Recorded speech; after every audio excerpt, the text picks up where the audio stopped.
Tantor Audio, a division of Recorded Books, presents Robert's Rules of Writing, 2nd edition, 111 Unconventional Lessons That Every Writer Needs to Know, by Robert Masello, narrated by Robert Masello. Preface. If ever there was a time when the world was in need of good writing, when it was clamoring for clear and convincing prose, that time is now. And that goes for everything from magazine articles to memoirs, short stories to blog columns, novels to screenplays. We're inundated with misinformation and disinformation, fake news bulletins and alternative facts, heretofore known as lies, and unending political spin from a bunch of bloviating dopes on TV. The academics are just as bad, turning normal human discourse into minefields across which no mere mortal dare tread. There are stories in literary quarterlies that even I, an English major from a fine old college, cannot begin to figure out, and poems so inscrutable they positively scare me. Not to mention the endless proliferation of books that purport to teach anyone to write. I swear, if one more person ever says to me, "Hey, if you can talk, you can write," my head is going to explode. All of these books are written by people who can't write anything but advice for other writers.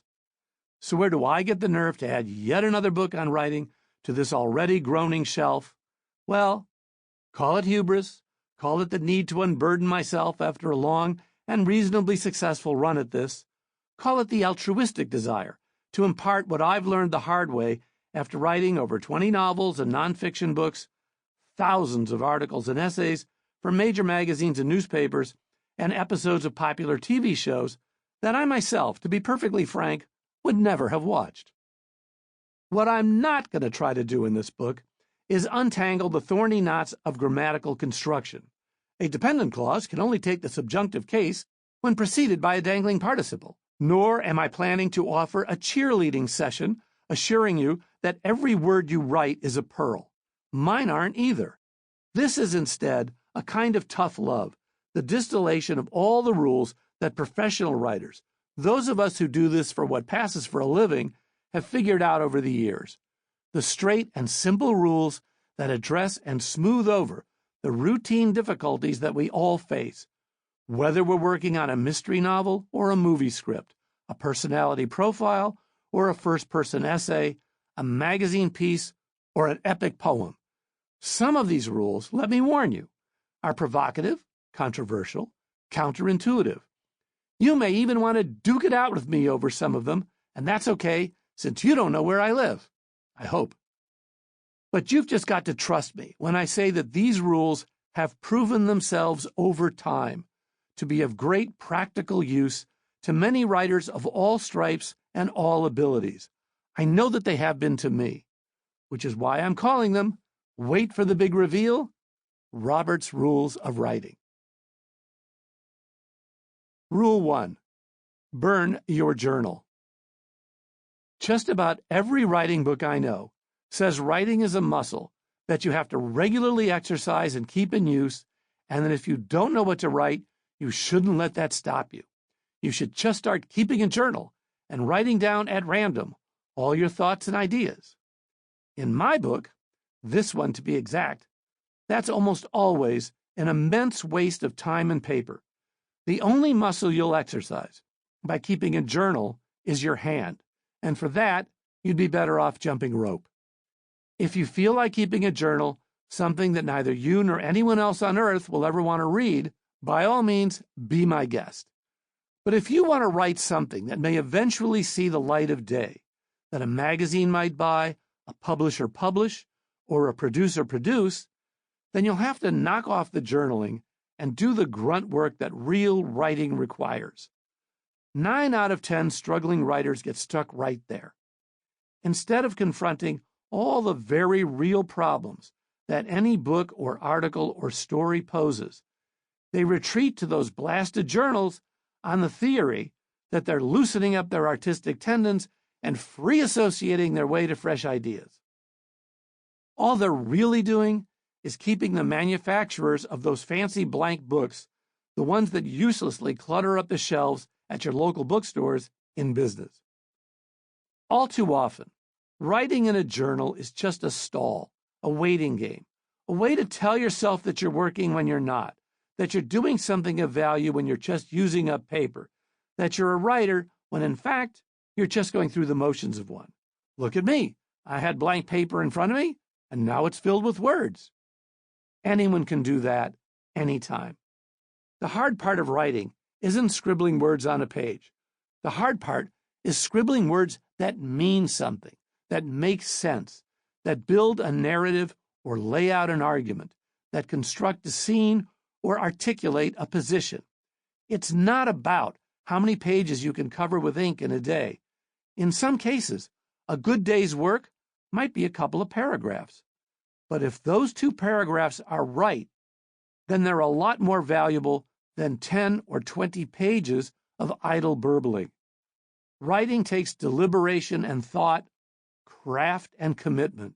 If you're serious about writing, burn the journal and get to work. Rule 2, get a pen pal. But I don't want you to think I'm too hard-hearted.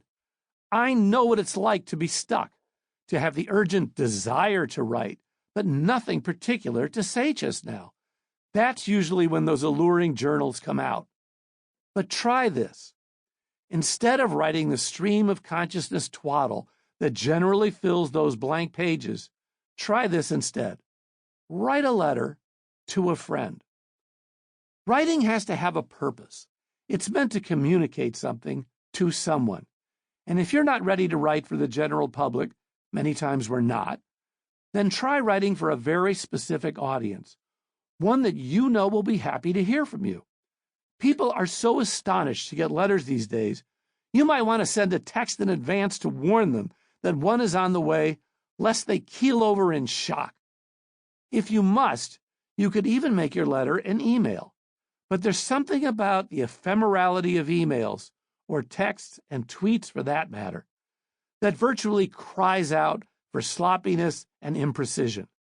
A good old-fashioned letter, hand-scrawled or printed out on paper, will require you to think before you write, as well as permit you to edit and revise and amend.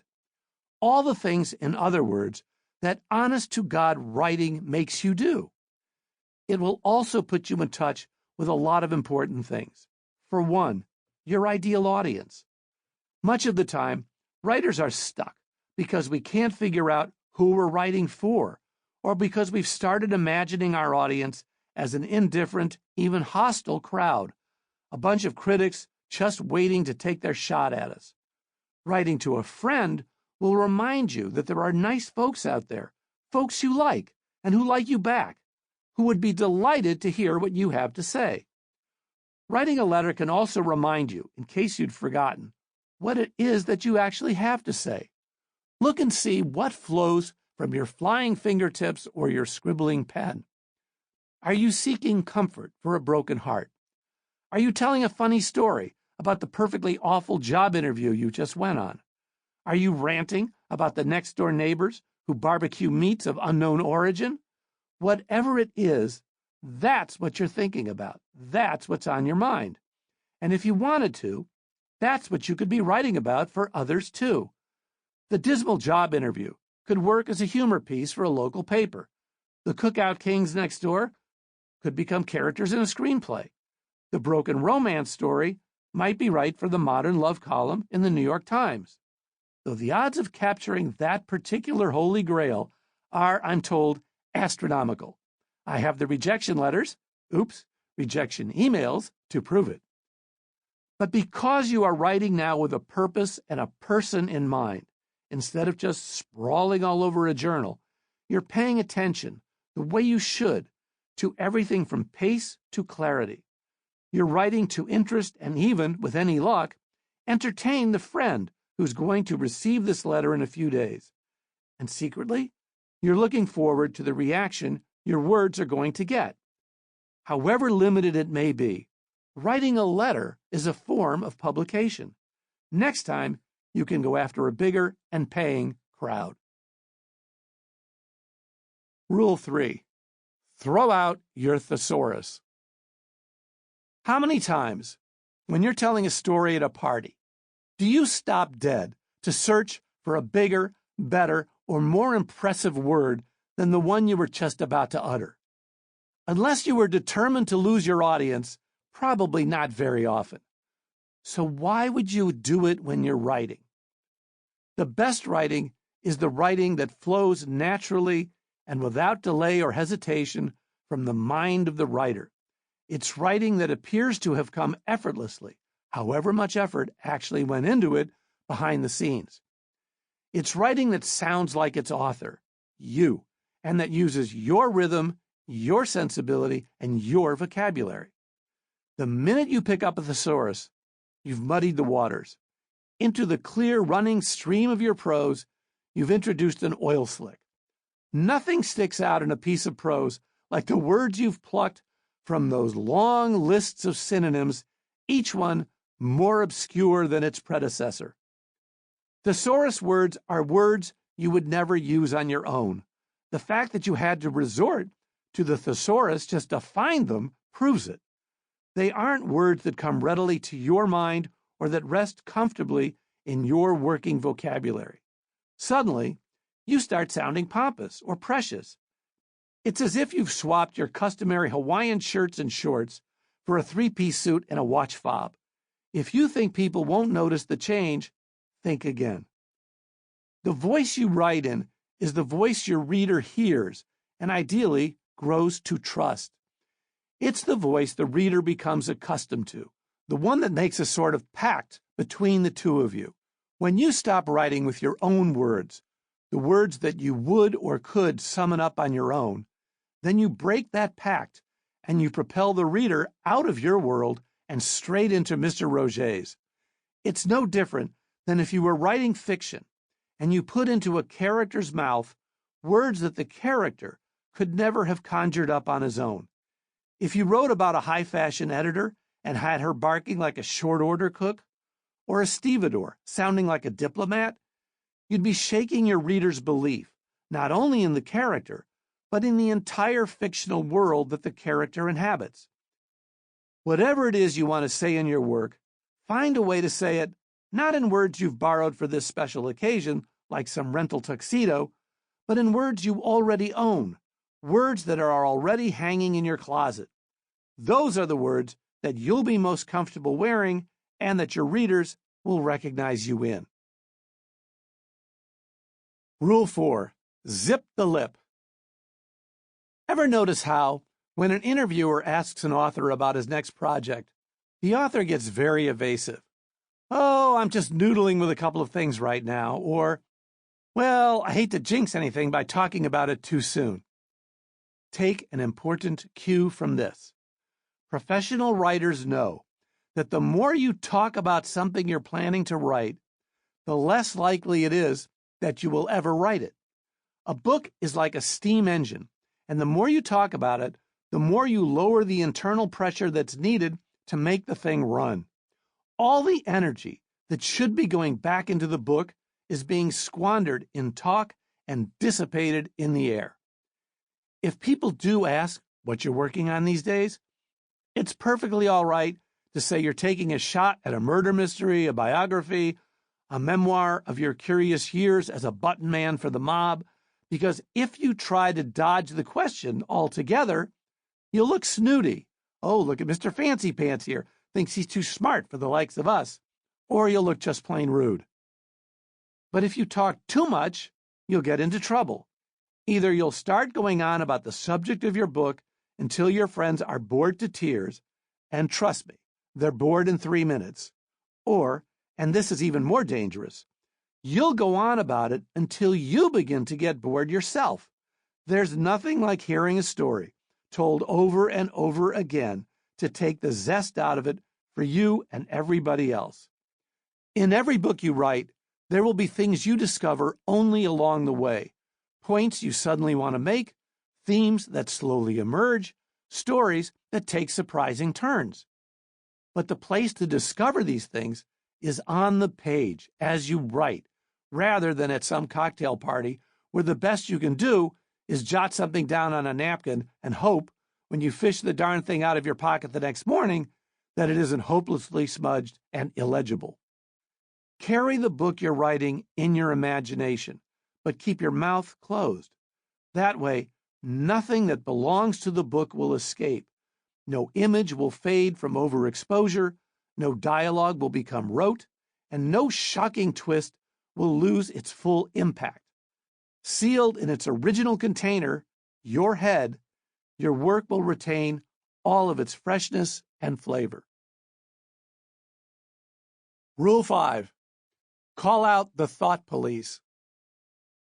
If there's one question successful writers get asked at virtually every public event they attend, it's, where do you get your ideas?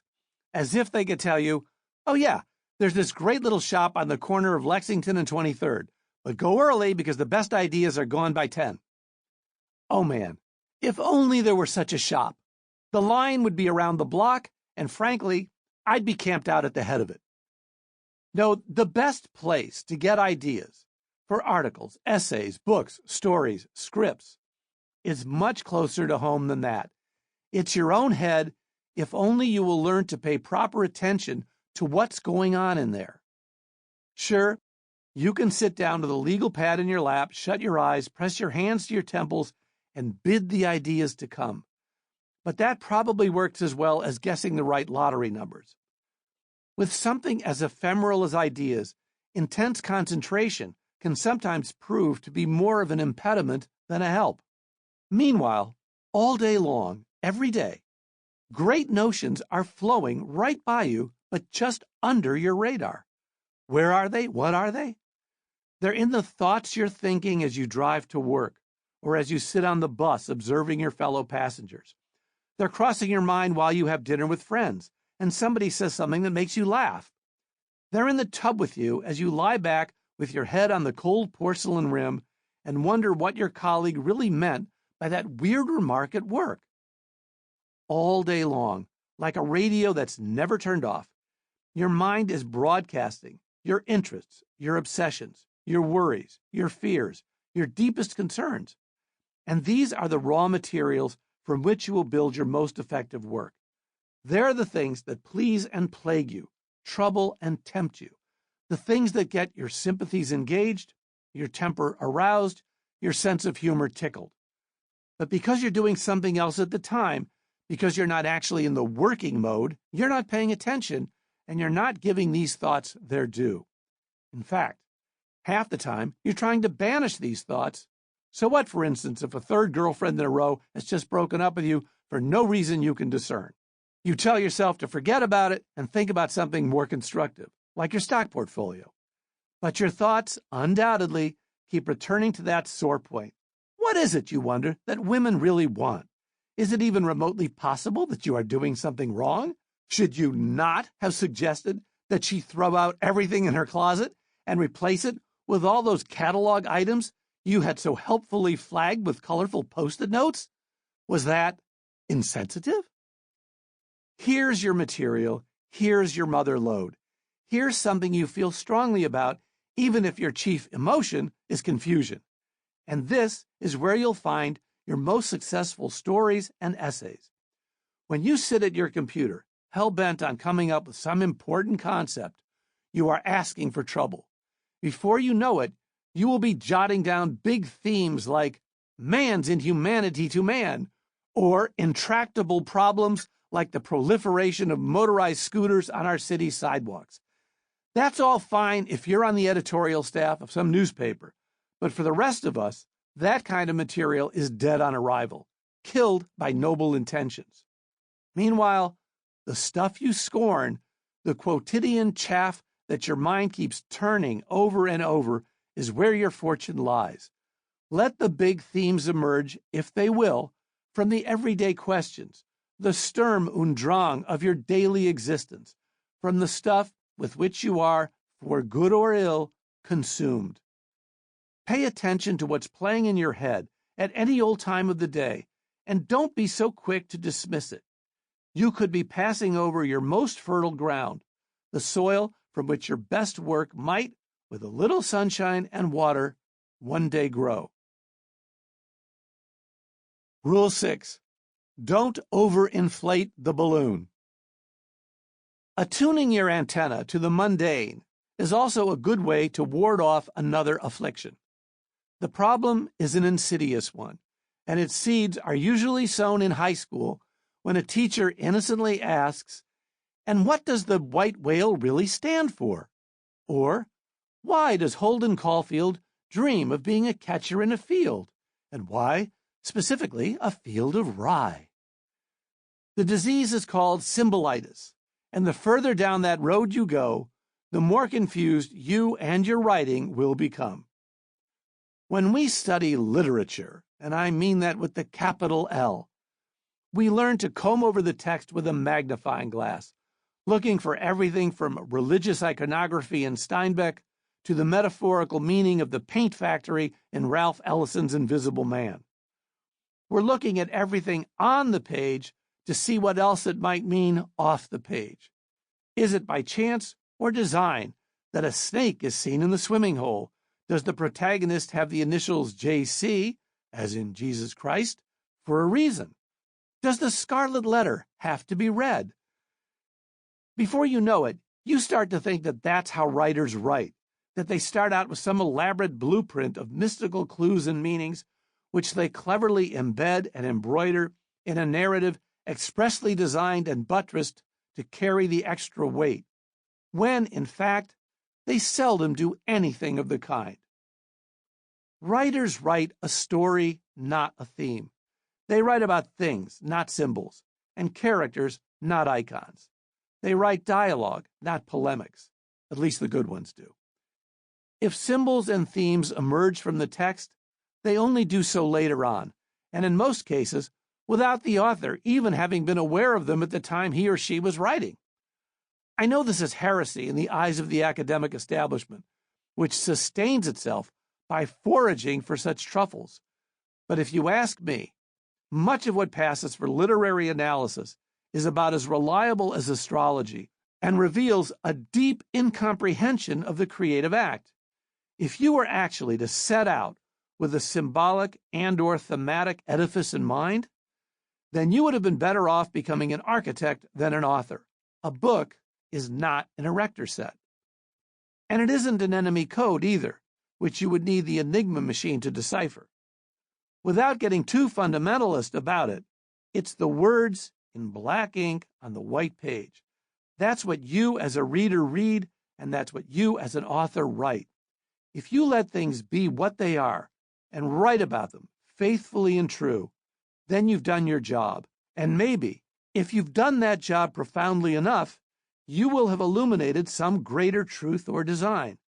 But deliberately trying to invest your work with meta-meanings is the surest route to madness.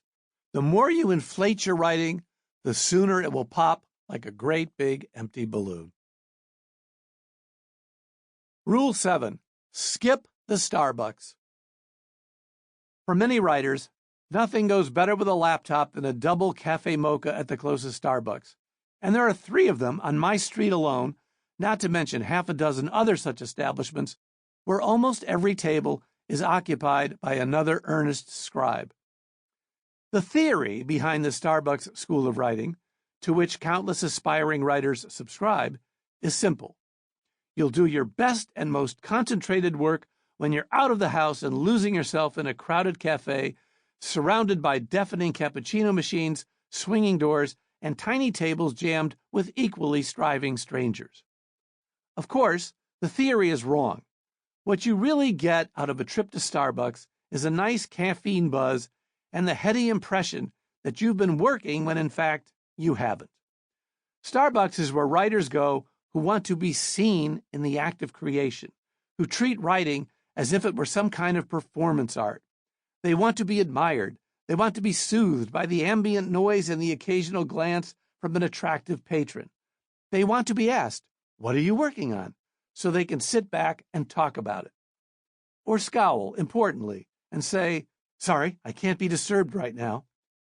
When, if they really and truly wanted to be undisturbed, they'd stay home in the first place, make a cup of Folgers Instant for about a quarter, and concentrate. I know the problem. I know the temptation. Nobody wants to lock himself up in a room and write. Neither do I. Most days, I trudge into my office like a guy on a chain gang. It's lonely in there. I know I'll have no one to amuse me but me, and what if I can't come up with anything all that good? Sometimes, at a total loss, I just stare out the window at the guy in the apartment across the way. He's got a TV the size of a stadium jumbotron, and he likes to watch reruns of The Office, a show I enjoy. Lately, however, I've noticed he's taken to lowering his blinds. Still, it's in my own little office that the actual writing gets done.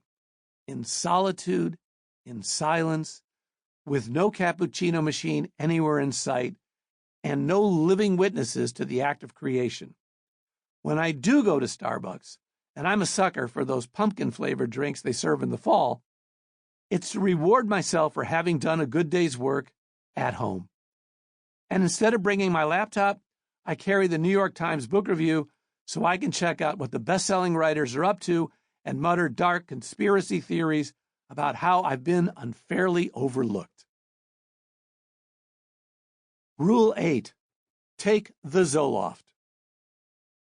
Legend has it that once long ago in a land far, far away, there was a writer who wasn't depressed. But don't believe it. Writing, in case you haven't yet noticed, can be a very depressing occupation. Not only do you have to sit in that room alone, brooding, you have to stop thinking about all your friends who are out there flirting among their cubicles at work or hanging out at the old water cooler. You know, it's been so long since I was even in an office.